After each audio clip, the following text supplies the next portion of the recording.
Kalau yang keempat, baru sekarang boleh kita buka. Dulu biasanya saya tahan-tahan. Saya tambahin jadi 5 ya. Yang keempat, yang baca la ilaha illallah, lalu semua sifatnya, dirinya, nafsiyahnya, fikrahnya, qalbunya lebur dalam sifat-sifat Allah. Kalau Ghazali kan 4, saya tambahin 5. Yang kelima, orang yang baca la ilaha illallah, lalu di ruhnya ada bisikan, coba lidah dikunci, dinaikkan ke langit-langit dalam mulut, kepala menekur ke bagian kiri, mendekati jantung, lidah dikunci, mulut ditutup, sebut, lidah tetap dikunci, sebut nama Allah. Sekarang teriak tapi dalam diri, di dalam diri, tidak bersuara, teriak di dalam kolbu, teriakkan ke dalam kolbu, baca. Imam Ghazali memberikan prakteknya langsung dengan lafaz la ilaha.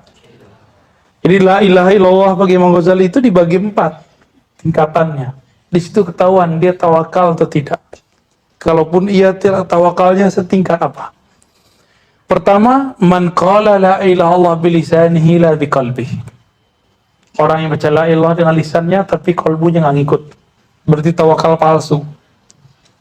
Tawakalnya gimana coba la ilaha illallah itu dibaca di lisan, tembus ke kalbu, talqin.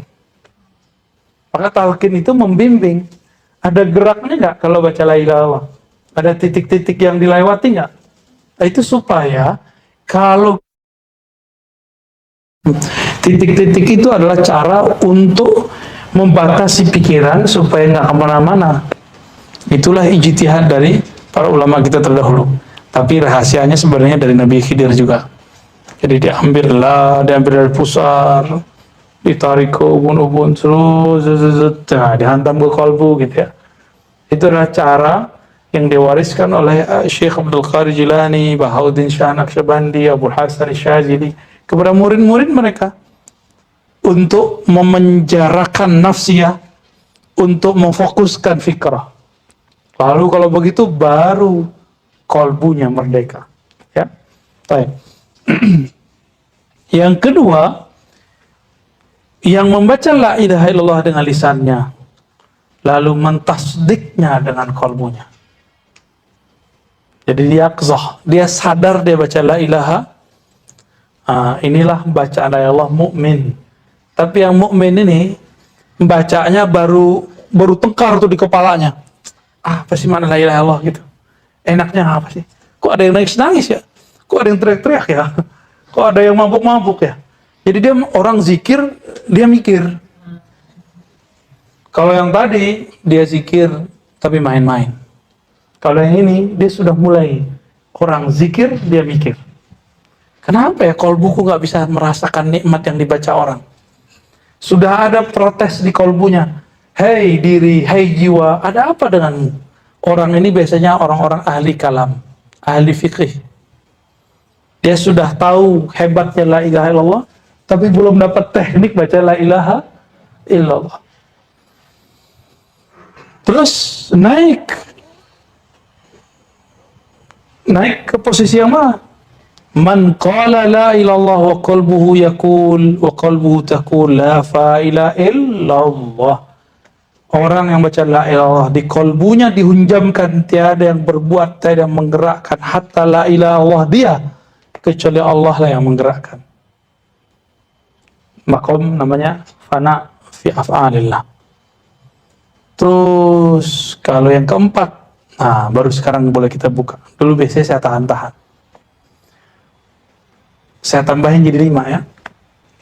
Yang keempat, yang baca la ilaha illallah, lalu semua sifatnya, dirinya, nafsiyahnya, fikrahnya, kalbunya lebur dalam sifat-sifat Allah. Kalau Ghazali kan 4, saya tambahin 5. Yang kelima, orang yang baca la ilaha illallah, lalu di ruhnya ada bisikan, Anallah, akulah Allah. Maka di saat itu, walaupun dia memandang ke alam, tapi sebenarnya dia sedang berbicara kepada pencipta alam. Saya tidak menerjemahkan seperti yang diterjemahkan Ghazali. Ghazali mengatakan, man qala la ilaha wa fi qalbihi la mawjuda illallah. Itu kata Ghazali. Sekarang direvisi. Ya. Kata Ghazali apa? Yang keempat bagi dia, siapa yang baca la ilallah di kolbunya dan mengatakan tiada wujud kecuali wujud Allah, khawatir salah paham orang. Maka kita kembangkan lagi. Fi'il, sifat, zat. Ya, berarti ada 5 ya. Yang 5 pertama dibuang. Jadi 4 juga jadinya. Tapi kalau ngikutin model Ghazali, jadi 5. Kita tambahkan di situ sifat. Dan pada bab fana fi zat pun maknanya kita rubah. Bukanlah maujuda illallah. Tiada yang wujud kecuali Allah. Ini membahayakan antum. Ya, di zaman Ghazali beres maknanya. Tapi zaman sekarang orang salah paham nanti. Dia kira wujudnya nanti wujud Allah. Tiada wujud kecuali wujud Allah. Wujud ke wujud Allah. Waduh, ya ngayal lagi dia kan. Apa yang benar? Coba ada ayatnya.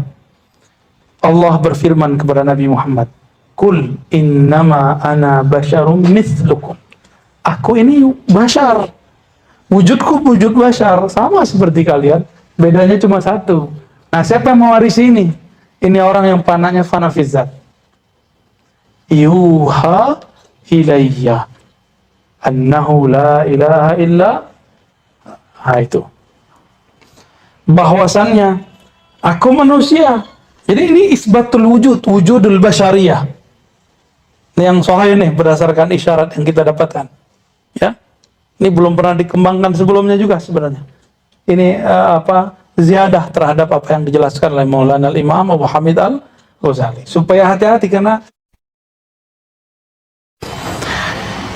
kita isbatkan wujud kita sebagai bashar, tapi ruhnya kita juga isbatkan bahwa dia ditiupkan. Apa yang ditiupkan ke dalam ruh? Allah mengatakan la ilaha illa ana. Maka lisannya baca la ilaha illallah, kalbunya seakan-akan mendengarkan Allah berkalam la ilaha illa ana. Atau kalbunya seakan mendengarkan, ruhnya seakan mendengarkan anallah, akulah Allah wahai hambaku. Itu yang halus. Ini tarekat halusiyah, tarekat akhir zaman, tarekat al-Muhammadi, ya, tarekat Ghazali al-Muhammadi, ya, yang sudah kita revisi. Di zaman ini boleh kita merevisi. Kalau enggak nanti terjadi seperti apa yang terjadi sebelumnya. Karena kalamnya Ghazali ini dibaca oleh yang bukan ahlinya, apa yang terjadi? Mereka mengatakan wujuduna wujudullah. Itu terjadi di zaman Hamzah Fansuri. Ya, dikomentari oleh Al-Qurani, dikomentari oleh Abdul Rauf Singkili, dijawab lagi oleh Burhanuddin Asy-Syattari, dan sampai sekarang, ya, sampai sekarang udah. Dan kita nggak mau mengulangi kesalahan yang sama, nanti ma'rifatnya nggak nambah-nambah, di situ aja jalan di tempat, ya. Baik, paham? Jadi gimana cara bacanya? Lidah baca la ilaha illallah. Ya, seakan-akan ruhnya mendapat makna la ilaha illa ana. Kalau belum dapat rasa ini, turunkan lagi. La ilaha illallah, la sam'a wa la basara illa billah. Ya, tiadalah yang mendengar kecuali karena diperdengarkan Allah. Tiadalah ilmu kecuali diberikan oleh Allah. Tiadalah hayat kecuali dihayatkan Allah. Tiadalah kudrah kecuali dikudrahkan Allah. Tiadalah iradah kecuali diiradahkan Allah. Tiadalah kalam kecuali dikalamkan Allah. Ya itu tuh. Itu yang nomor 4. Kalau yang nomor berapa tadi? 3. Itu tinggi loh. Nomor 3 itu udah wali ente. Ya. La fa'ila'il. Tiada yang berbuat kecuali Allah. Itu kun fayakunnya. Itu sudah wali, sudah. Kalau yang di atas itu, yang sifat itu sudah muhibbin. Al-muhib, pencinta. La yazalu abdi yataqarrabu ilayya bin nawafil hatta uhibbah. Sehingga aku jatuh cinta kepadanya.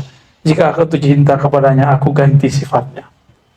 Basornya jadi basorku, samanya jadi samaku. Gimana? Jadi jangan tinggi-tinggi dulu sampai yang nomor 5. Tapi kenapa saya bolehkan untuk menyampaikan yang nomor 5? Siapa tahu Allah berikan antum jalan pintas. Ya. Benar. Kalau enggak ya nomor 3 udah keren itu. Nomor 2 aja udah selamat. Man qala la ilaha illallah min qalbihi au nafsi. Itu dia. Udah hebat itu bisa yang nomor 2. Yang penting jangan nomor pertama ya. Dicatat nggak tuh? Catat itu ya. Itu nggak ada di kitab itu. Nomor 2 boleh. Yang kedua, man qala la Allah fi qalbihi la ilaha illallah. Yang ketiga ya. Yang keempat ya, man qala la ilaha illallah wa afna jami'a sifatihi ila sifatillah. Ya. Yang menfanakan, yang menenggelamkan, menghabiskan semua sifatnya dalam sifat Allah. Dan yang terakhir, man qala la ilaha illallah, lalu ruhnya seakan-akan mendengar sang pengembus ruh berkalam, la ilaha illa ana. Gitu. Itu udah hebat itu. Sebenarnya di atas itu ada lagi, tapi nggak boleh lagi. Ada lagi tuh 6, ada lagi 7. Cukup di situ dulu ya. Nanti jadi Thariqat Ihya Ulumuddin, jadi panjang ntar. Marah si di Musa ntar yang dapat sanadnya ya. Oke, sampai situ ada pertanyaan? Nggak ada. Ya udah, kita lanjut dulu ya. Itulah alasannya kenapa Thariqat itu yang ditalkinkan la ilaha, karena Nabi mentalkinkan la ilaha illallah. Itulah puncak, itu jalan pintas. Jadi Nabi itu ngasih jalan pintas. Yang nanya siapa? Ali bin Abi Thalib. Qarabut turuq ya, wa arfa'ut turuq, semuanya diminta sama dia kan? Ya. Kira-kira seperti itu teman-teman yang melakukan Allah. Ya.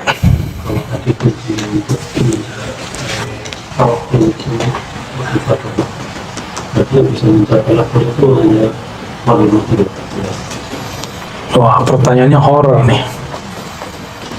Kalau kunci tawakul itu cuma ma'rifatullah, berarti yang bisa tawakul waliullah. Iya. Antum tawakal sah jadi wali. Makanya yang jadi wali nggak banyak, ya kan? Bener banget, serius itu. Tawakal itu bukan kita ngomong, saya tawakal ya, saya pasrah ya, bukan itu. Itu ngomong namanya. Itu ngomong saya pasrah. Tawakul itu, ikhlas itu bukan kita ngomong, gue ikhlas lo, gue ikhlas. Enggak, bukan itu. Tawakul itu, saya kenal kepada Allah, maka saya percaya kepadanya.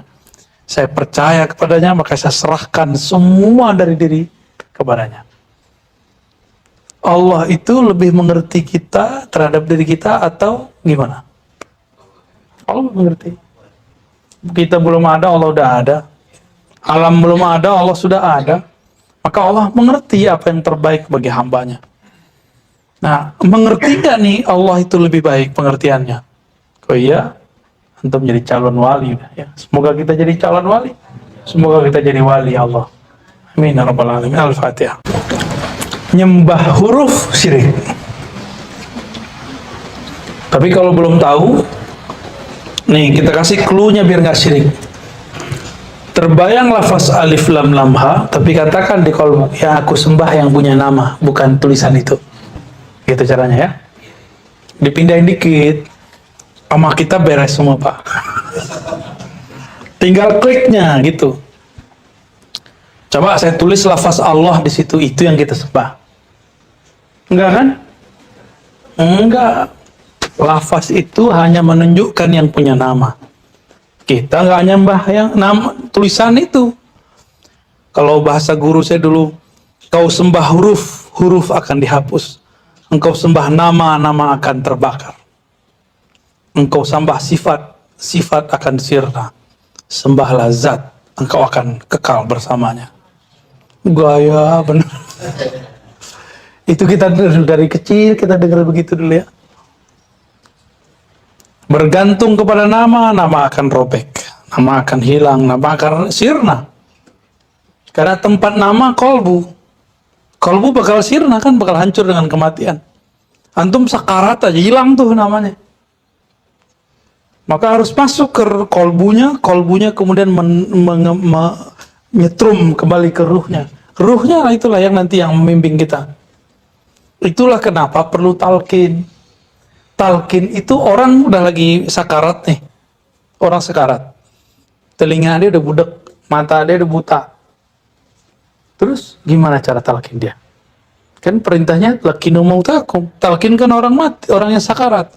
Orang sakarat artinya mabuk. Gimana cara mentalkin orang mabuk? Orang lagi nggak denger.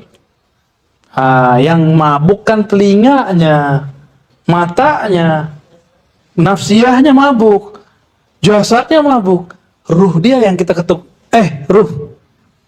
Maka cara mentalkin, kita tidak boleh mentalkin dengan nafsiyah kita. Pinter saya di mursyid. Mukhalifah, tariqat, jangan begitu. Kalau mentalkin itu dengan tawakal. Hilangkan nafsiyah, katakan ya Allah, yang menggenggam jiwanya, kolbunya, yang hembuskan ruhnya adalah Engkau. Terus gimana? Yang menggenggam ruhku, kolbuku, yang menghembuskan ruhku Engkau. Hubungkan ruhku dengan ruhnya, kolbuku dengan kolbunya, akalku dan akalnya, nafsiyahku dan nafsiyahnya, lisanku dan lisannya. Baru dibaca ayat-ayat untuk mengingatkan Allah. Ya ayyatuhan nafsul mutmainnah, irji'i ila rabbiki radiyatan mardiyah, fadkhuli fi ibadi wadkhuli jannati. Bacakan ayat itu kalau ada orang sekarat. Baru kita talqinkan. Wahai, sebut namanya, ya. Kita udah minta ke Allah. Berarti kita mengharap Allah yang menyampaikan suara itu kepadanya, bukan kita, ya. Jadi kalau antum nggak berhasil mentalkin orang mati, berarti belum ruhnya yang datang. Dan itu kejadian berkali-kali. Kiai talkin orang nggak berhasil, ya kan? Benar nggak? Kiai talkin orang, yang ditalkin bilang, setan ente. Ya, malah bilang baca la ya Allah, Pak. Yesus, nah gitu dia ngomong. Ya, apakah dia syirik? Enggak, dia lagi mabuk. Orang lagi mabuk, nggak dihukumi orang mabuk. Maka yang pertama, ya ini teknik yang diajarkan guru. Tawajuhkan kolbu kita kepada Allah. Baru kemudian di situ kita hadapkan pancarannya, pantulannya kepada kolbu orang itu. Lalu baca Al-Fatihah, itu maharnya. Al-Fatihah. Baca Al-Fatihah. Biasanya kalau Allah izin, orang itu sadar saja. Baru kita panggil. Halo bro, bimbing. Ayo saya bimbing baca la ilaha. Ya pasti dia mau, ya, karena dia sedang mengalami keadaan yang genting itu, pasti dia mau. Sangat-sangat mau. Malah dia bersyukur kalau ada yang membimbingnya. Ya. Semoga di akhir hayat nanti kita dibimbing oleh Allah Subhanahu wa taala membaca la ilaha illallah. Dibaca la ilaha illallah. Seperti itu. Ya. Langsung praktek. Ayo, coba baca, ikuti saya. Ikuti saya semua, perbaiki duduknya, nyaman-nyamankan. Izin Tuan Guru semua para masyayikh. Baca syahadat, asyhadu an la ilaha illallah. Ikuti dalam hati, ya Allah, aku bersaksi, aku menerima. Tiada yang berhak disembah kecuali Engkau. Wa asyhadu anna Muhammadar Rasulullah. Aku bersaksi, aku menerima, aku berikrar bahwa Nabi Muhammad adalah Rasul Engkau. Ikuti istighfarnya. Astaghfirullah. Ikuti. Astaghfirullah. Baca pelan-pelan. Ya Allah, ampuni dosa mata kami, Ampuni dosa mataku yang memandang yang haram. Astaghfirullah. Turun ke bagian sampingnya telinga. Katakan, ya Allah, ampuni dosa telingaku, mendengarkan kalam-kalam yang tidak Engkau ridhoi, mendengarkan aib, bahkan aib guru kami, aib kawan kami, aib sesama kami. Ampunkan dosa telinga kami, ya Allah. Baca, astaghfirullah.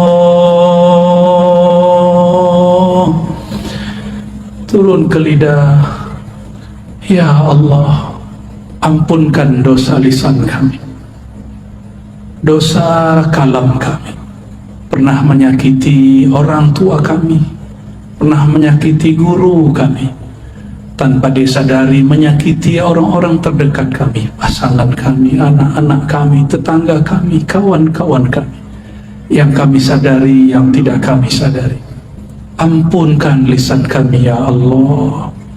Kembali ke otak. Astaghfirullah. Ya Allah, di dalam pikiran kami, di dalam otak kami, terdapat banyak kosakata-kosakata yang tidak baik, kata-kata yang vulgar, yang jorok. Terdapat file ingatan-ingatan kepada hal-hal yang tidak pantas kami ingat. Kami pernah dulu menyimpan maksiat dalam pikiran kami, ya Allah. Maka malam ini, ya Allah, dengan istighfar ini, ya Allah, bersihkan isi pikiran dan otak kami, ya Allah. Kita turun ke tangan dan kaki, kita istighfarkan. Astaghfirullah. Ya Allah, tangan ini mungkin dulu pernah mengambil yang tidak jelas hukumnya. Kaki ini dulu pernah melangkah kepada yang Engkau tidak ridhoi. Tangan ini pernah makan tanpa menyebut nama Engkau.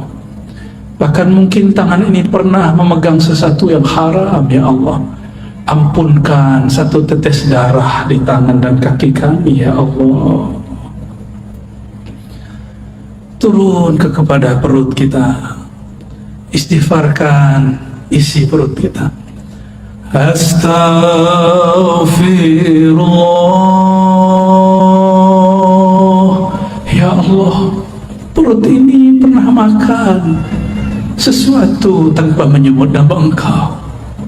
Perut ini pernah diisi dengan makanan yang tidak jelas hukumnya di sisi Engkau. Bahkan mungkin, ya Allah, dulu pernah perut ini memakan yang haram, ya Allah. Atau dulu pernah orang tua kami salah makan, ya Allah. Ampunkan isi perut kami, ya Allah, yang menjadi darah setetes, ya Allah, yang menjadi satu sel di tubuh kami, ya Allah, yang menjadi satu helai rambut, ya Allah.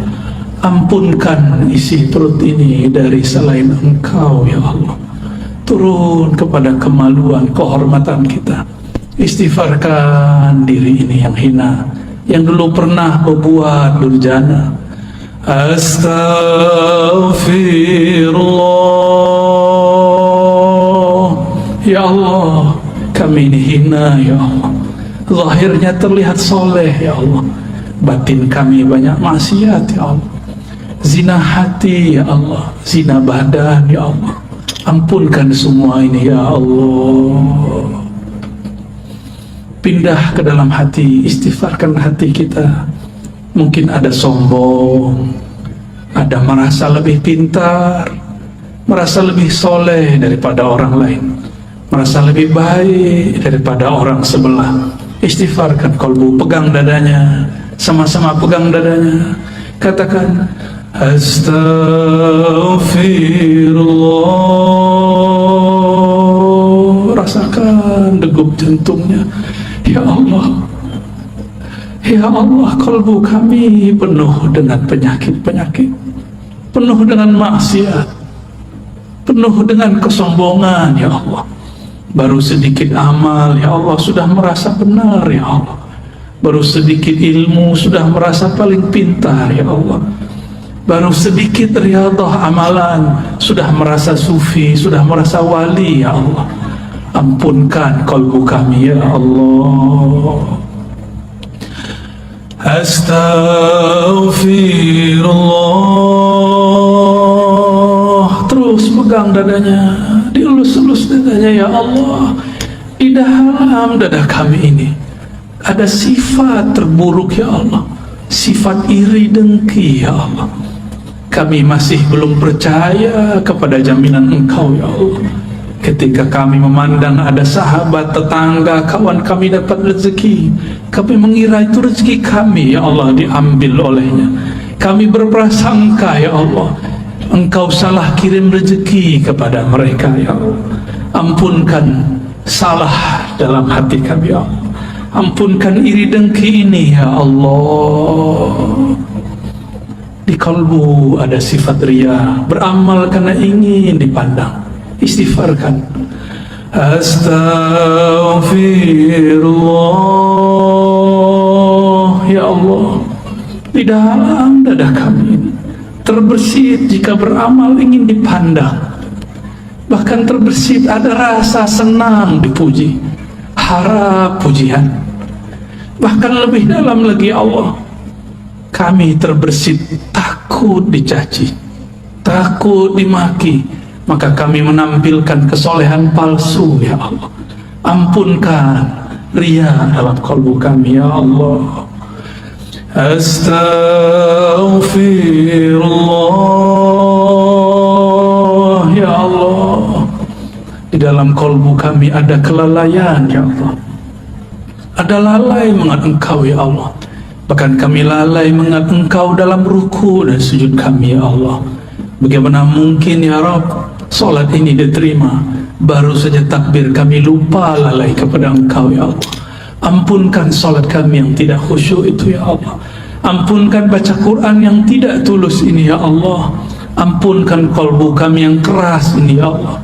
Ampunkan kolbu kami yang malam ini ingin menyebut nama Engkau tapi belum tersentuh, ya Allah.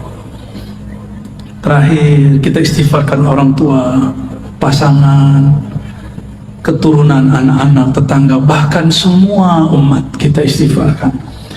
Astaghfirullah, ya Allah. Dosa kami kepada orang tua kami banyak, ya Allah. Dosa kami kepada pasangan kami banyak, ya Allah. Kami mengkasari mereka, ya Allah. Kami pernah membentak mereka, ya Allah. Ampunkan dosa kasar kami, ya Allah. Dosa-dosa kami yang menyinggung mereka, ya Allah. Begitu juga ampunkan, ya Rabb, dosa semua umat. Dosa semua umat yang bersyahadat kepada Engkau, menerima baginda Rasulullah senabi Engkau. Al-Fatihah, sama-sama. A'udzu billahi minasy syaithanir rajim. Bismillahirrahmanirrahim. Alhamdulillahi rabbil alamin. Ar-Rahmanir Rahim. Maliki yaumiddin. Iyyaka na'budu wa iyyaka nasta'in. Ihdinas siratal mustaqim. Siratal ladzina an'amta 'alaihim ghairil maghdubi 'alaihim waladdallin. Amin. Al-Ikhlasus Syarif. Bismillahirrahmanirrahim. Baca surah Al-Ikhlas. Qul huwallahu ahad, Allahus samad, lam yalid wa lam yulad wa lam yakul lahu kufuwan ahad. Inna Allaha wa malaikatahu yusalluna 'alan nabiy. يا أيها الذين آمنوا صلوا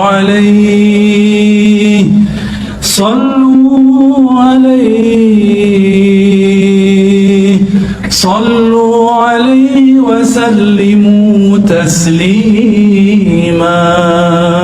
Mari merindui Rasulullah sebelum kita talqin. Baca, ikuti saya.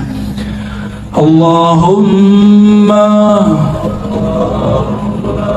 salli ala Sayyidina Muhammad.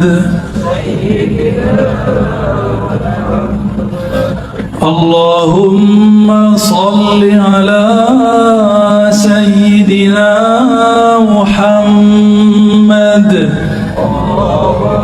Salli ala Sayyidina Muhammad. Ikuti, baca dengan lisan yang lirih, yang lembut.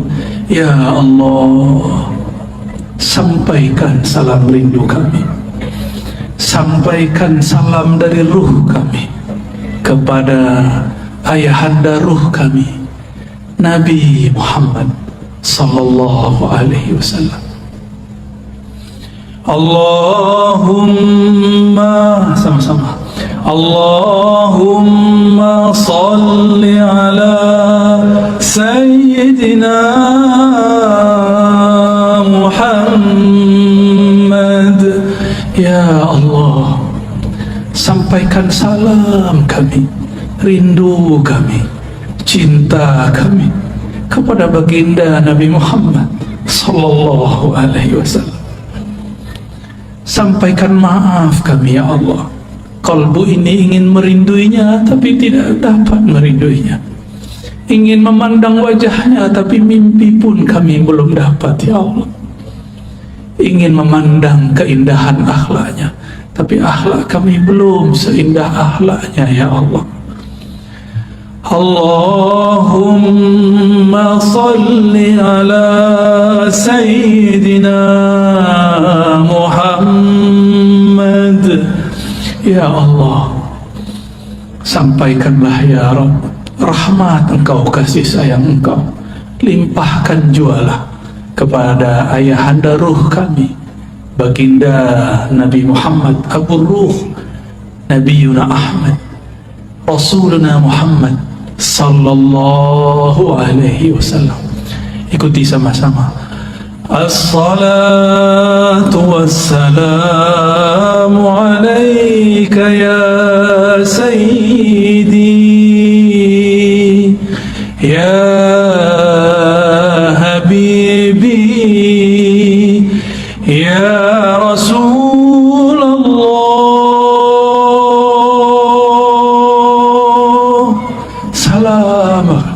wahai Rasulullah, wahai Rasulullah, wahai ayahanda ruh kami, terimalah salam yang tidak sempurna ini dari kami, jawablah salam kami, terima kami jadi umat Engkau wahai Rasulullah. Katakan, terimalah kami sebagai umatmu wahai Rasulullah. As-salatu wassalam, as-salatu wassalam,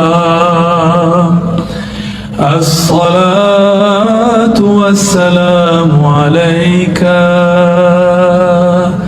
ya sayyidi ya habibi ya abal arwah ya Rasulullah. Terima salam kami wahai Rasul. Ikuti saya. Ilahi ya Allah, luruskan niat kami ya Allah. Anta maqsudi, hanya Engkau tujuan kami ya Allah. Waridhaka matlubi, hanya ridha Engkau ya Allah yang kami cari. Allahumma a'inna ala zikrik. Ikuti. Allahumma a'inna ala zikrik. Ya Allah, bantulah kalbu kami, bantulah lisan kami menyebut nama Engkau yang berat, nama Engkau Ismul Jalalah Allah, Tauhid la ilaha illallah. Bantu kami ya Allah mensyukuri nikmat-Mu, membaguskan ibadah kepadamu. Coba angkat tangannya, ya, satu aja bagian kanan tangannya, lalu di bawah ke pusar, ditarik ke ubun-ubun, ilaha, dibawa ke kanan, illallah, hujam ke kalbu, illallah, dihentakkan ke dalam jantung kita. Jantung berkaitan dengan kalbu. Lagi diulang di atas, la ilaha illallah,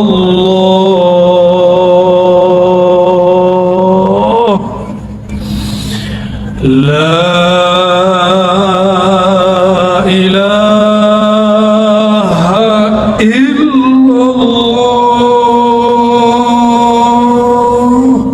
Coba lidah dikunci, dinaikkan ke langit-langit dalam mulut, kepala menekur ke bagian kiri, mendekati jantung, lidah dikunci, mulut ditutup, sebut Allah,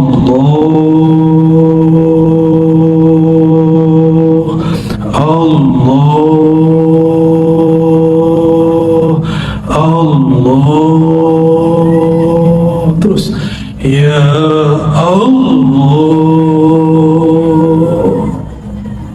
teruskan Allah, lidah tetap dikunci, sebut nama Allah. Sekarang teriak tapi dalam diri, di dalam diri, tidak bersuara, teriak di dalam kalbu, teriakkan ke dalam kalbu, baca ya Allah,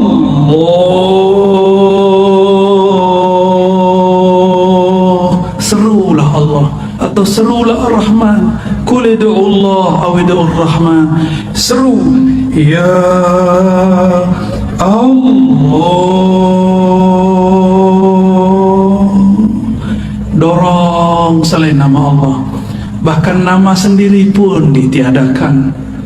Tiada nama kekasih, tiada nama harta, tiada mobil, tiada rumah, hanya ada nama Allah.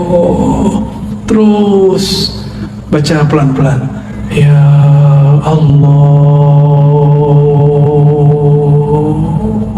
sedalam-dalamnya, selembut-lembutnya, Allah.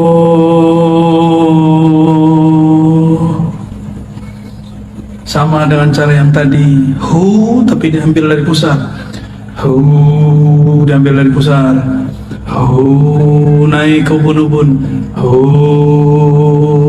dibawa ke bahu kanan, hu dihunjam, dihentakkan ke kalbu, hu Allah.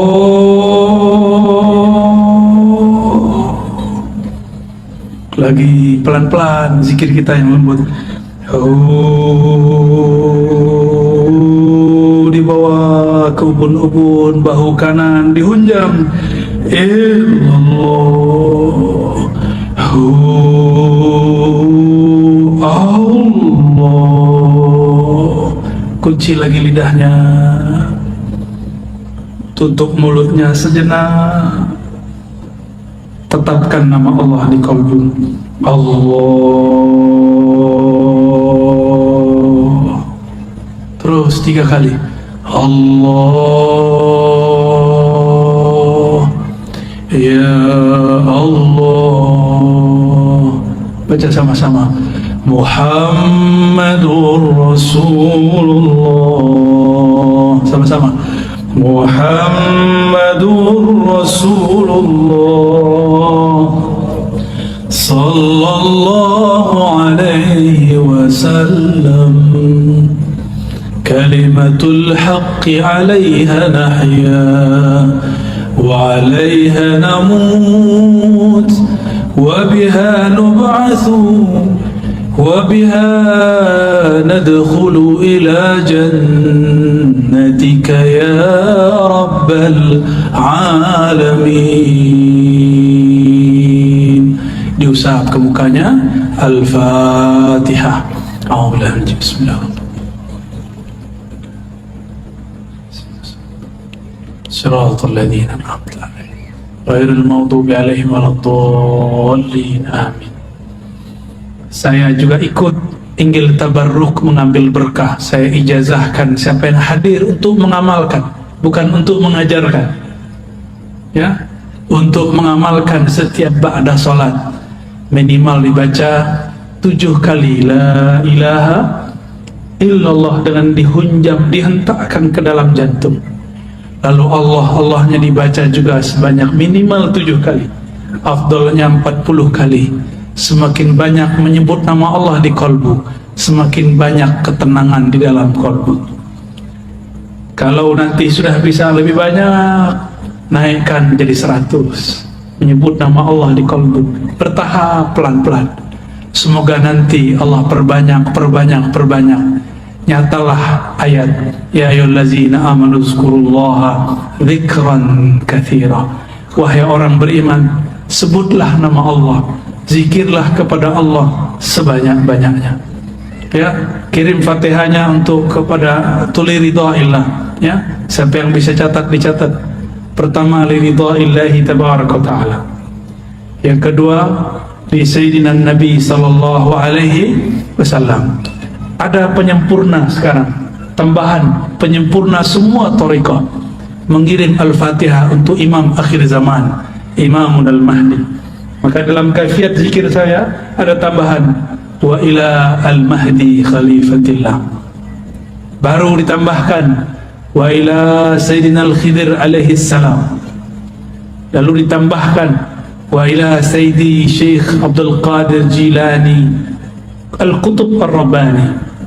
Lalu ditambahkan Sayyidi Abil Hasan Syazili. Lalu ditambahkan Muhammad Bahaiddin Shah Naqsyabandi. Lalu ditambahkan kepada imam-imam yang kita mau.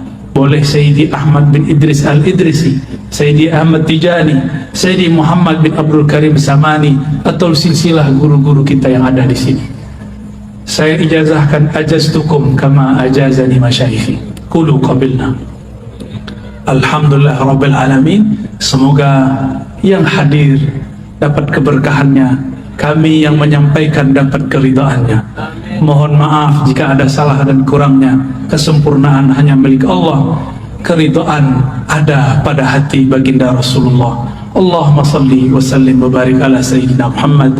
Subhanakallahumma wa bihamdika asyhadu an la ilaha illa anta astaghfiruka wa atubu ilaik. Assalamualaikum warahmatullahi wabarakatuh. Tanawwa'at, bermacam-macam jenis amalan, ajnas, jenis. Jadi jenis itu dari bahasa Arab. Jinsun, jins. Pakai jins nggak Pak? Itu beda lagi ya. Jins itu bacanya ya.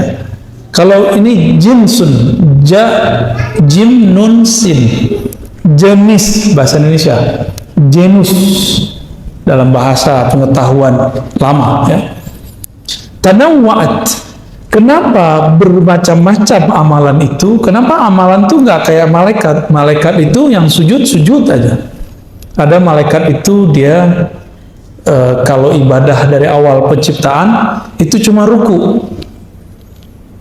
Nabi ditanya, wahai Rasulullah, apakah zikir yang paling utama? Apa kata Nabi? Zikir yang paling utama adalah yang paling utama dibaca oleh malaikat di langit.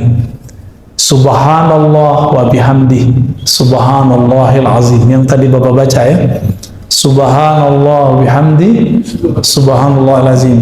Jangan pakai terjemahan, pakai makna dari saya. Subhanallah, sungguh hebat Engkau ya Allah. Wa bihamdi, Engkau maha terpuji ya Allah. Subhanallah, subhanallah bihamdi, subhanallahil azim. Sungguh hebat Engkau ya Allah, Engkau maha agung ya Allah. Itu maknanya. Kalau kita menerjemahkan maha suci, kayaknya ada yang perlu disuci-sucikan. Emang Allah butuh disucikan? Enggak. Jadi terjemahan ini kan terjemahan masa lalu. Abad-abad tahun 1600, berarti abad 17 ya. Oleh Syekh Abdul Rauf As-Sinkili, subhana itu diartikan maha suci. Ini harus direvisi, karena di zaman itu maha suci itu artinya maha hebat kalau versi kita sekarang. Nah, jadi harus diganti tuh istilahnya. Di zaman itu orang ngerti maksud maha suci. Di masa sekarang maha suci itu terjemahannya adalah maha hebat. Ya. Dari mana kita tahu? Bapak kalau ketemu orang Arab yang benar Arabnya, kalau dia melihat sesuatu yang menakjubkan, dia bilang subhanallah, gitu. Ya. Melihat yang cantik sekali atau gagah sekali, itu dia bilang subhanallah, gitu. Ya. Saking dia merasa hebat banget ini. Kok ada orang secakap ini gitu. Atau dia menyaksikan suatu kejadian yang di luar logika dia akan ngomong apa? Subhanallah. Itu orang Arab. Lain dengan Masya Allah, beda lagi. Mungkin nggak dalam semalam orang pindah kota tanpa pakai pesawat, tanpa pakai bus, tanpa pakai alat dari Jakarta ke Surabaya dalam waktu cuma sedetik. Mungkin. Tapi kalau terjadi kita bilang apa? Subhanallah, ajaib, ajib gitu ya. Ajib itu bahasa Arab, tapi ala Betawi Pak. Ya, bahasa Arab tapi rasa Betawi. Ajib. Orang Arab juga bingung, padahal ajib itu dalam bahasa Arab itu artinya aneh loh gitu. Di bahasa kita ajib menjadi luar biasa. Maka subhanallah itu artinya sungguh hebat. Saya menganjurkan Bapak Ibu kalau nonton itu yang ditonton penemuan ahli-ahli ilmuwan kita mengenai darah, hebatnya jantung, dahsyatnya otak, satu molekul di tubuh. Aduh, kalau kita lihat itu tubuh kita langsung bertasbih lagi Pak. Baik. Amalan itu banyak jenisnya karena pemberian Allah juga beragam bentuknya. Itu hikmah malam ini. Kenapa ada zikir subhanallah, ada zikir Allahu Akbar, ada zikir la ilaha illallah? Karena rahasia yang Allah mau beri juga beragam. Allah kaya atau miskin? Kaya. Karena dia kaya, maka dia ingin memberikan kita macam-macam hadiah. Bapak punya teman nggak orang yang tajir? Tajir baik hati, sering ngasih hadiah nggak? Kalau nggak pelit hati, medit. Apabila ada orang kaya, dia suka ngasih hadiah sama kita karena dia senang. Pasti hadiahnya macam-macam. Kadang ini, kadang itu, kadang ini, dan kadang-kadang surprise. Allah lebih kaya daripada yang kita bayangkan. Dia ingin kita menerima itu. Tapi Allah Subhanahu wa taala ingin kita siap menerimanya. Allah nggak butuh tasbih, kita nggak butuh. Allah nggak butuh sholat, kita nggak. Yang Allah mau dari kita adalah engkau siap-siaplah menerimanya. Itu. Kita mau kasih motor ke anak kecil umur 10 tahun. Tanda sayang atau bunuh? Ya, konyol atau hebat? Konyol itu. Allah itu ingin memberi sesuatu, hambanya itu siap gitu. Maka anak muda nih, ya, yang suka main sosial media, nggak usah haus popularitas. Nggak kuat nanti kalau populer. Ya. Orang yang menghambakan popularitas tersiksa. Kalau satu orang dislike itu tersiksa. Ya, Ada orang ngeritik dikit, sakit hati. Kalau hamba syuhrah, abdus syuhrah, hamba popularitas. Kan sekarang anak-anak cita-citanya kalau ditanya, bang, mau jadi apa? YouTuber. Aduh, Masya Allah. Saya kaget-kaget tuh anak-anak ditanya begitu sekarang. Dia nggak tahu resikonya. Orang kalau sudah terkenal dengan satu brand, dia harus memaksakan dirinya seperti itu. Dan itu sandiwara yang paling menyiksa diri.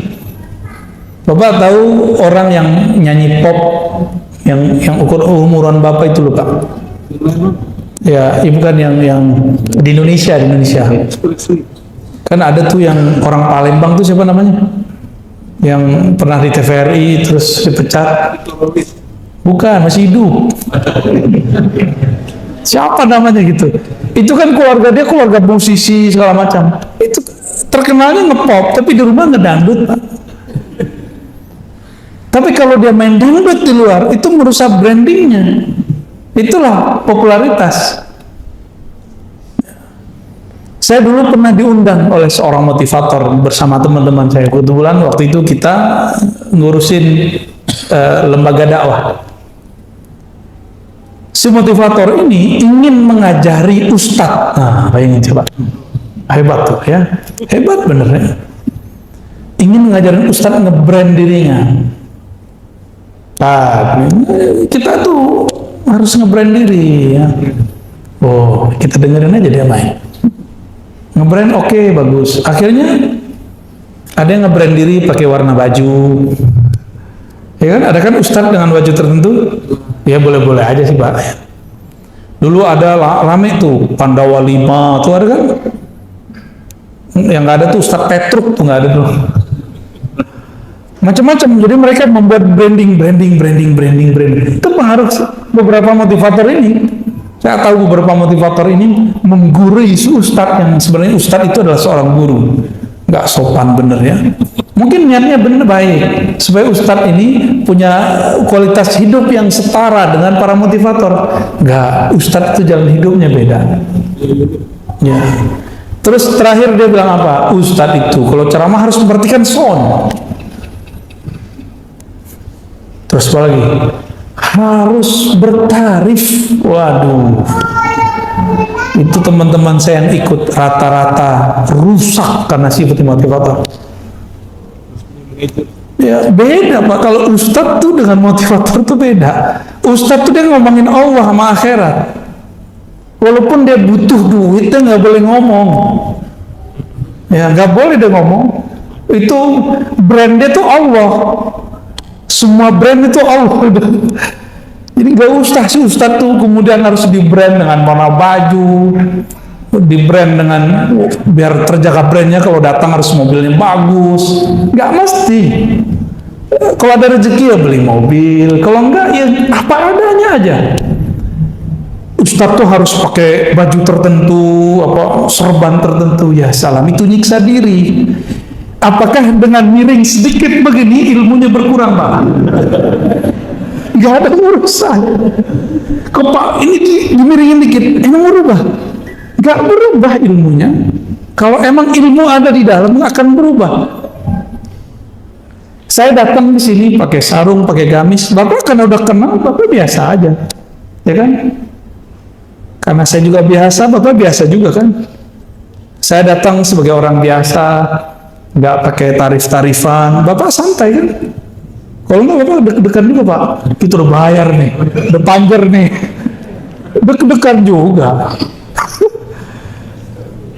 Maka di Quran, di surat Yasin itu jelas kalam Allah. Ittabi'u man la yas'alukum ajra. Ikutilah orang yang tidak minta tarif.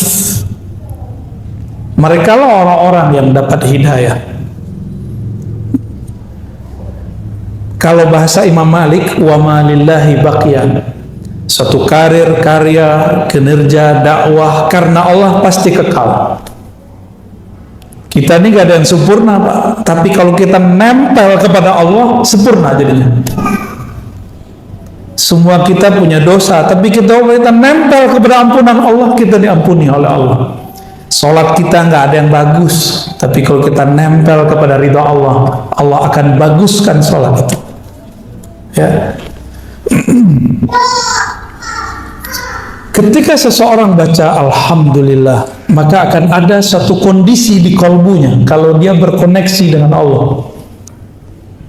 Pahami dulu makna Alhamdulillah.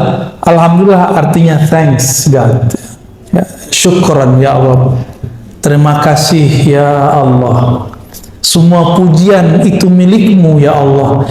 Allah itu dipuji sebagai tanda terima kasih, maka ditulislah segala puji. Kalau di abang sebelah kan puji Tuhan, ya.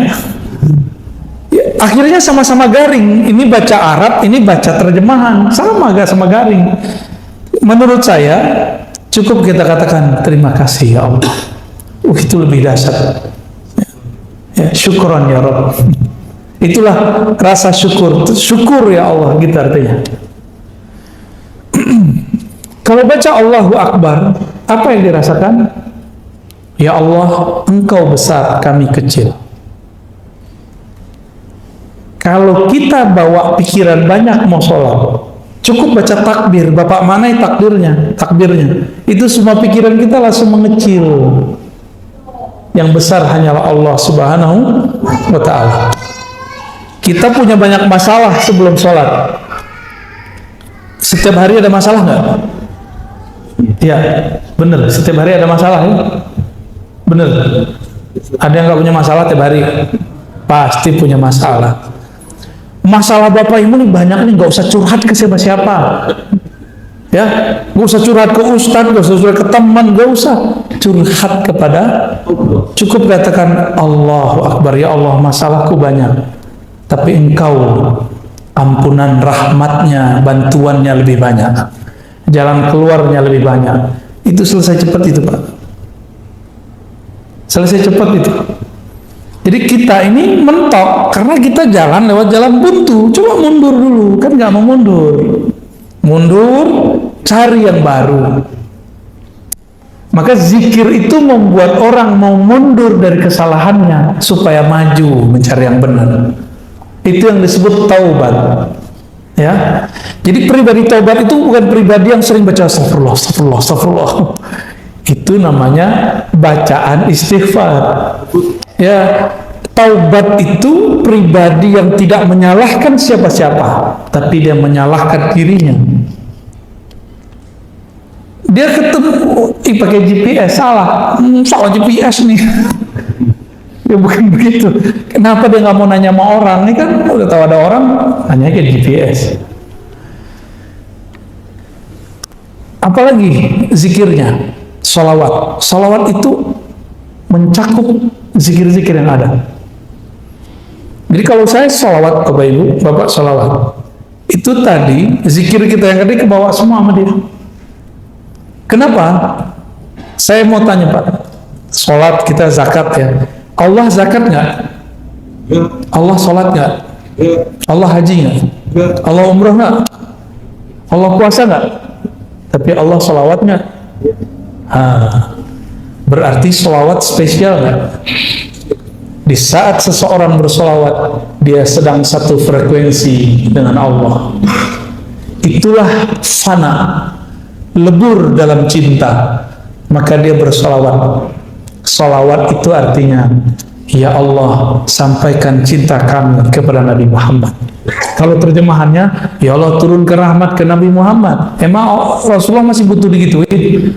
Enggak. Ini saya kasih artinya Pak ya. Apa arti solawat? Ya Allah, sampaikan cinta kami kepada Rasulullah Sallallahu Alaihi Wasallam. Baru tuh ada rasa tuh ketika bersolawat. Jangan nerjemah lagi sholat, tapi maknai sholat itu. Itu aja bedanya kalau kita belajar hikam dengan belajar terjemah. Saya yakin kalau orang sini belajar terjemah 2 kali pertemuan kabur.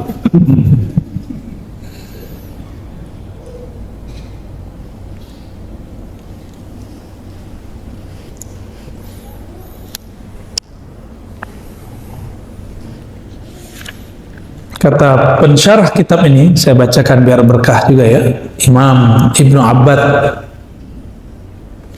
Kata beliau, setiap zikir ada waridnya, ada hadiahnya. Setiap amalan ada hadiah rahasia yang tersimpan di dalamnya.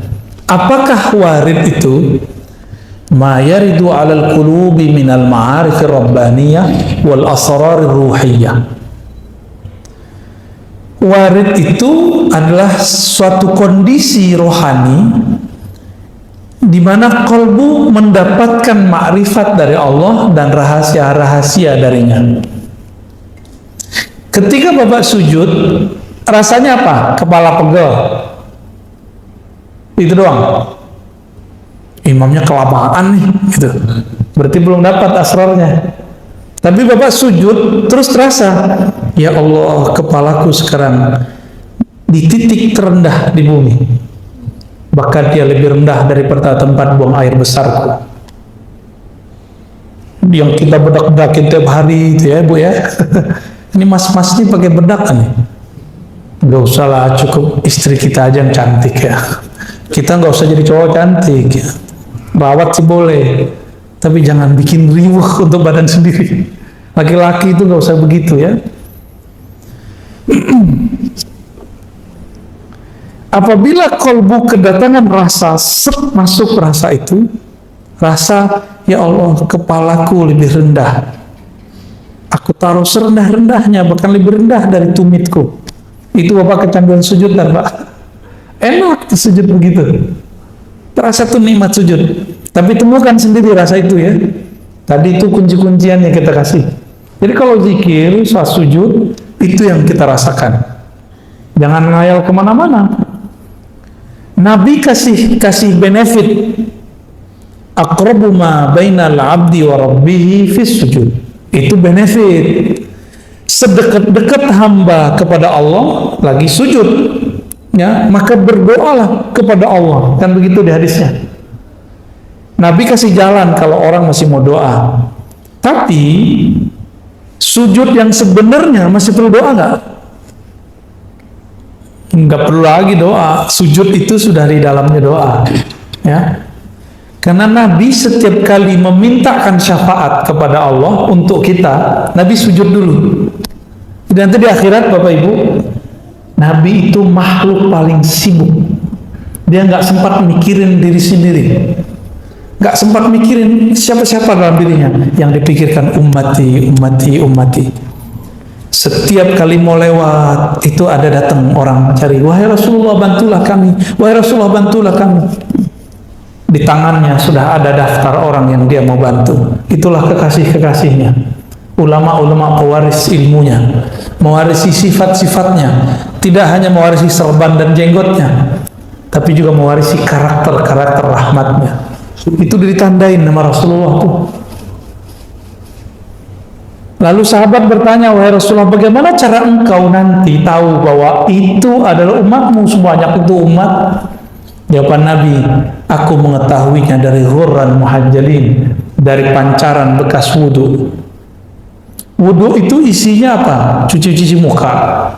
Bukan. Wudu itu membersihkan zahir, mensucikan batin. Sebagaimana Allah memandang kalbu manusia, maka di akhirat Nabi diizinkan memandang kalbu manusia. Ya. Kalau di dunia Nabi tahu, dikasih tahu isi hati orang, tapi nggak boleh berhukum. Itulah yang terjadi ketika ada orang bapak Khawarij datang, Nabi nggak boleh bunuh karena dia belum menunjukkan kekasarannya. Jadi kelompok ekstrem nih sekarang, kalau dia belum kasar, kita belum boleh main tangan Pak, belum boleh main tangkap. Tapi kalau dia sudah menyiapkan bom, mau membunuh, Masya Allah, itu boleh. Dan kita meridhoi kalau ada polisi, bagian tertentu di polisi melakukan itu penyelamatan bagi kita, ya, penyelamatan bagi negara ini. Bapak mau nanti buat maulid di bom orang, mau nggak nanti? Ya, nah maka kelompok-kelompok ini sekarang muncul, itu diberangus oleh salah satu perangkat kepolisian. Kita doakan mereka supaya tetap tulus kepada Allah Subhanahu wa taala ya.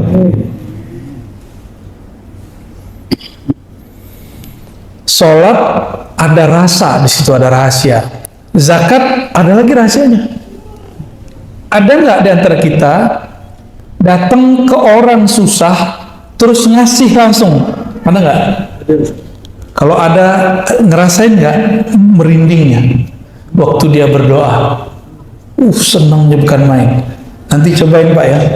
Jangan sombong ngundang-undang fakir miskin ke rumah. Itu paling nggak suka tuh ya. Mohon maaf Pak kalau pernah melakukan. Bapak belagu itu namanya. Dia udah miskin, udah yatim piatu, udah susah. Dia harus menghancurkan egonya lagi untuk datang ke rumah kita. Terus kita kasih amplop, belagu amat. Kayak bakal kaya selama-lamanya aja ya. Kalau benar mau ngasih, datang ke mereka atau ajak mereka kemana. Jangan bawa mereka ke rumah kita. Kecuali Bapak mau ajak mereka, yuk nginep sehari semalam di rumah saya. Rasain nikmati nih rumah gede gitu misalnya. Kalau gitu nggak apa-apa. Datang pengen sukses, minta doa, ngasih cuma 500.000. Pengen dunia akhirat, ya salah. Apalagi hafiz-hafiz Quran, cemen amat antum, mau cuma dibayar 500.000 terus khataman di situ, ya salam ya. Terlalu rendah itu Quran, khataman begitu. Kalau mau khataman, khataman aja ya. Jangan cuma dengan duit-duit segitu kemudian kita merusak waridnya. Jadi apa yang membuat zikir-zikir amalan ini terhambat? Jadi sir dari Allah mau turun, rahasia dari Allah mau masuk ke dalam kolbu, tapi terhalang. Karena di kolbu kita paling dalam, kita meniatkan amal itu bukan untuknya. Gitu.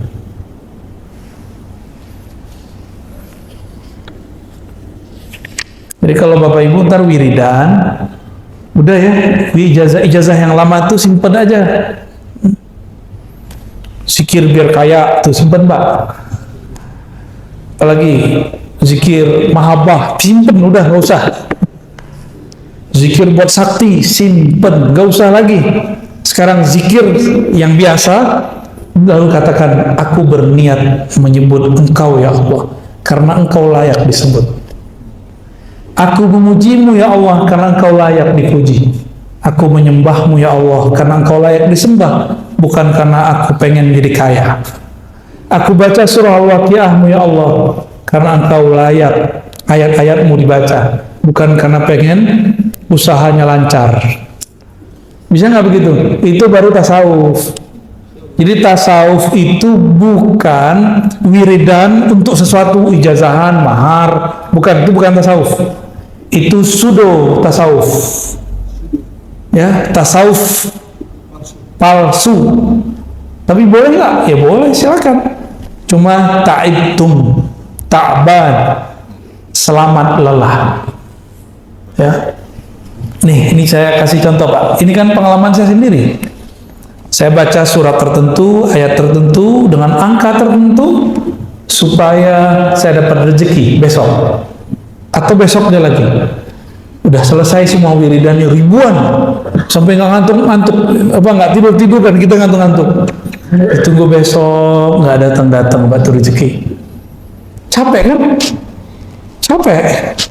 Padahal simpel aja, gak usah wiridan, besok bangun silaturahmi, datangin ahlinya, datangin orangnya, jadi.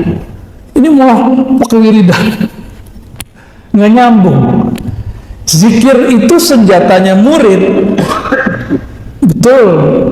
Tapi kalau orang sudah arif, senjatanya bukan wiridan, senjatanya kenalan, ma'rifat. Ya. Kan biasanya sering tuh datang ke kiai, Pak Kiai ajarin dong doa supaya kaya gitu. Udahlah itu nggak usah lagi ya. Pak Kiai saya mau merantau nih, kasih dong doa penjagaan diri. Oh salah itu ya. Nggak enak itu, nggak enak ya. Ntar kalau melamarkan itu kita curiga terus sama orang. Bapak Ibu yang melakukan Allah, udah jam 9 ya.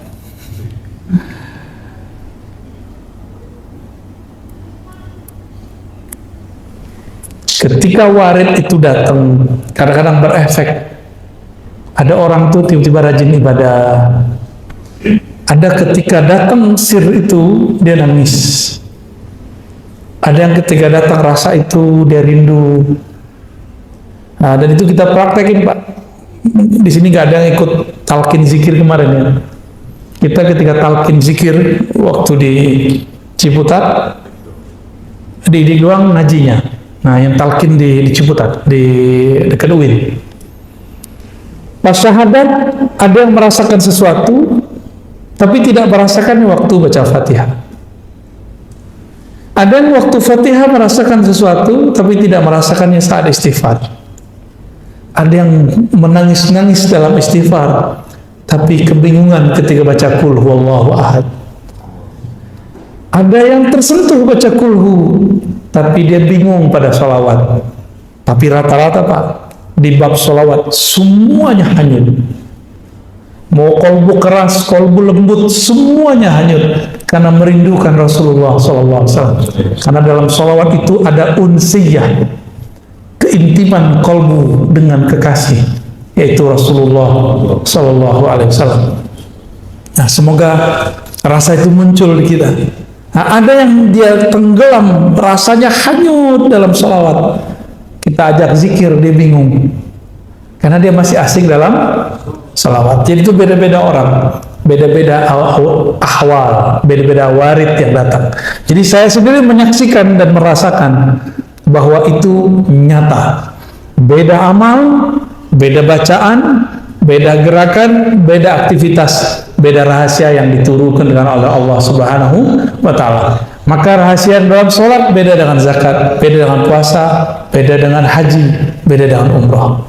Semoga yang hadir malam ini tidak lagi ibadah minta pahala. Amin. Semoga yang hadir malam ini tidak lagi beribadah pamrih. Amin. Bukan lagi karena pengen dapat surga, bukan lagi karena dijauhkan dari neraka, bukan lagi karena pengen dapat ketenangan dan kekhusyuan.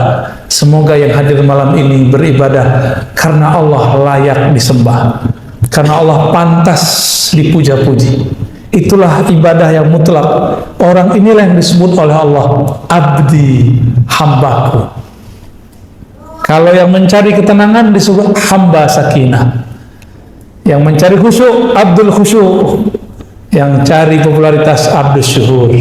Yang gak mau terkenal, abdul butun. Allah bukan yang begitu, ya. Kunu ibadallah, jadilah hamba Allah yang mutlak. Barangkali ada 10 menit mau tanya jawab, silakan. Ya, ya, silakan. Dari mana dulu? Sewaktu 10 menit saja dan satu pertanyaan saya dibatasi dengan waktu.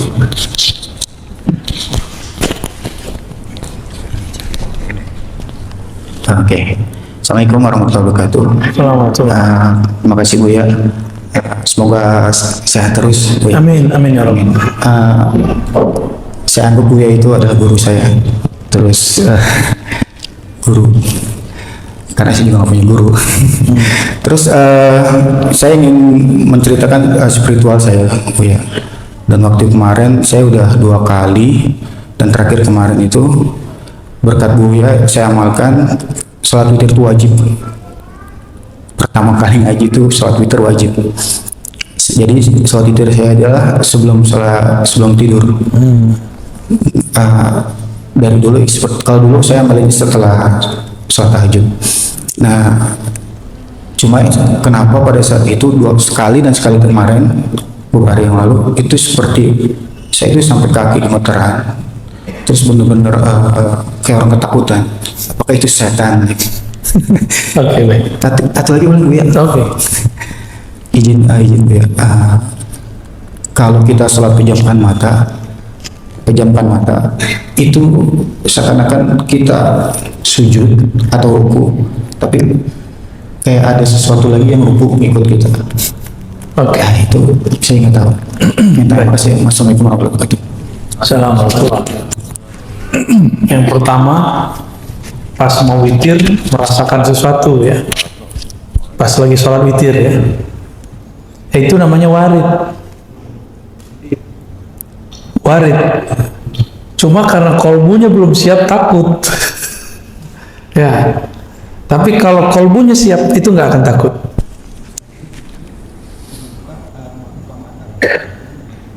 Nah ini ada tips dalam hadis Abu Daud ya, amalkan ya, supaya nanti kalau mau witir sama aja, mau sebelum tidur atau setelah tahajud sama.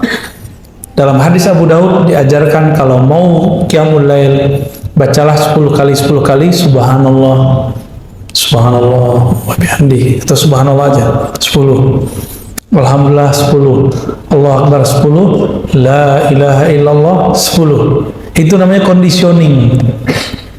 Jadi biar kolbunya siap untuk merasakan nikmatnya sajian tahajud, sajian witir, hidangan-hidangan aurat, maka berzikir sebelum kita qiyamul lail, berzikir sebelum witir.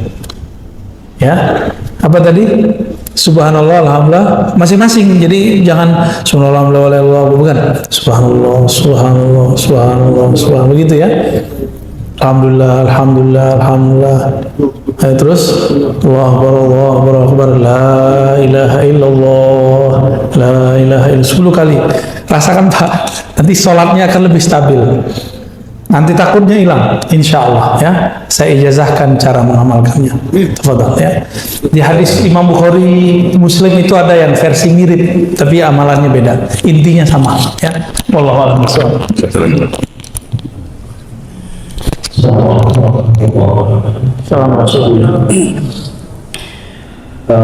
Saya pada pertanyaan yang pertama. Dari mana Pak? Saya dari Ciledug, Komplek Pandeglang Permai. Nama saya Muhammad Yunus. Pertanyaan saya pertama tadi dibilang apapun yang kita lakukan ibadah adalah makrifat kepada Allah. Termasuk apa yang dibilang Buya tadi, bahwa seandainya kita mendapatkan sesuatu spesial dari Allah itu adalah makrifat. Terus apa bedanya dengan hidayah? Yang kedua, saya terus terang sebelum subuh selalu melakukan sholat sunat hajat 2 rakaat. Dan lagi-lagi tadi Buya mengatakan bahwa apa yang kita lakukan semua ibadah termasuk sholat. Jangan pikirkan segala hajat kita, yang kita pikirkan adalah langsung saja kepada Allah. Bagaimana kaitannya dengan sunat-sunat hajat yang sering kita lakukan? Terima kasih. Assalamualaikum. Ya, nah yang pertamanya saya lupa lah, ingatnya hajat. Hajat dulu ya. Sholat hajat itu sebenarnya diperdebatkan oleh ahli fikih. Yang ada itu sebenarnya sholat himmah. Idza hamma ahadukum, jika seseorang kamu punya keinginan, atau hamma berarti punya urusan, itu arti hamma.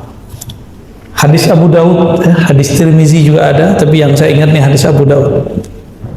Lalu dikatakan di situ, fa'asbiril wudu, salatlah 2 rakaat, sempurnakan wudu'mu, falisalli rakaatain, salat 2 rakaat. Lalu faliyatullah, doalah kepada Allah. Coba lihat doanya, ternyata itu doa yang kita sebut doa istikharah.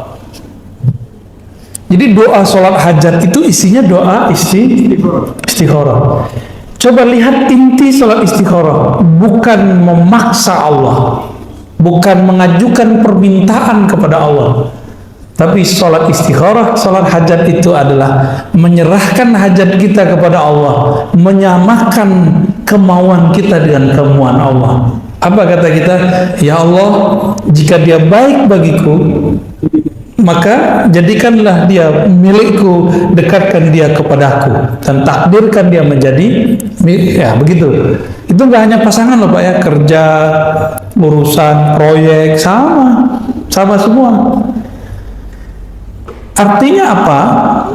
Kita tidak maksa Allah, tapi kita bertanya, ya Allah ini baik atau bukan? Jika baik, jadikan, mudahkan. Jika tidak, maka jauhkan. Berarti masih ada kita nggak di situ? Nggak ada. Maka sholat hajat itu bukanlah kita memaksa Allah atau ngasih tahu Allah dengan hajat kita, tapi sholat hajat itu konfirmasi. Ya Allah, ini hajatku baik apa enggak? Gitu ya. Baru dengar antum ya. Selama ini kita, kata kiai, kata ustadz, kalau ada hajat sholat 2 rakaat, minta kepada Allah. Ya itu benar, tapi ada yang lebih benar. Ini dia nih, isi dari sholat hajat istikharah adalah mengkonfirmasi kepada Allah hajat kita baik atau tidak.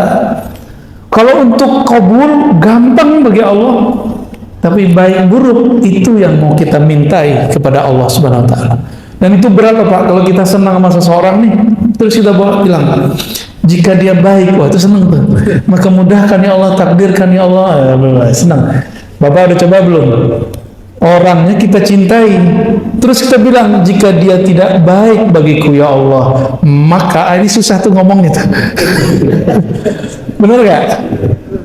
Tuh. Itu ilmu Pak, sebenarnya itu makrifat sebenarnya, tapi kok nggak ada yang menjelaskan selama ini. Ketemu di hikam, kata Ibnu Athaillah Sekandari rahmatullah alaihi wa qadasallahu sirrah, ciri-ciri doamu langsung dikabul, itlaqul lisan, lisanmu ringan untuk mengatakannya.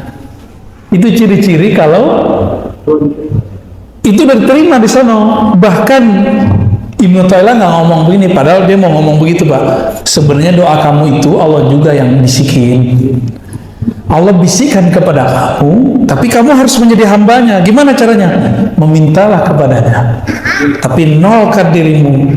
Tiada kehendakmu kecuali kehendaknya, tiada keinginanmu kecuali keinginannya, tiada cintamu kecuali cintanya. Baru bener tuh cinta kepada Allah. Kalau nggak gombal. Barangkali itu ya Pak. Yang pertama tadi apa? Hidayah itu baru awal dari nur. Kalau ma'rifat itu puncaknya nur. Berarti hidayah itu puncaknya apa? Ma'rifat. Jadi orang-orang yang dapat ma'rifat, dialah yang bisa bagi-bagi hidayah.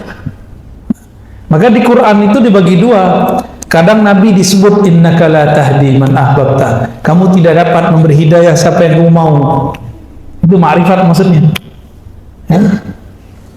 Tapi di ayat yang lain justru dikatakan engkaulah yang memberi mereka petunjuk. Man dalla ala khairin kafa'ili, siapa yang menunjukkan suatu kebaikan, suatu petunjuk kepada orang, maka dia sama dengan melakukannya. Jadi ada hukum hakikat, ada hukum syariat di situ ya. Hakikatnya hidayah itu ma'rifat awalnya, tapi syariatnya bukan. Syariatnya dia sebuah ilmu, sebuah pengetahuan, sebuah teori, sebuah sentuhan, kira-kira begitu. Wallahu a'lam bishawab. Ya. Cukup ya.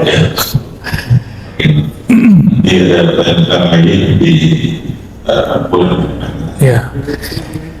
Baik Bapak Ibu yang melakukan Allah. Nah, maka lain kali kalau mau pakai kertas lebih cepat ya. Nanti kita jawab sependeknya.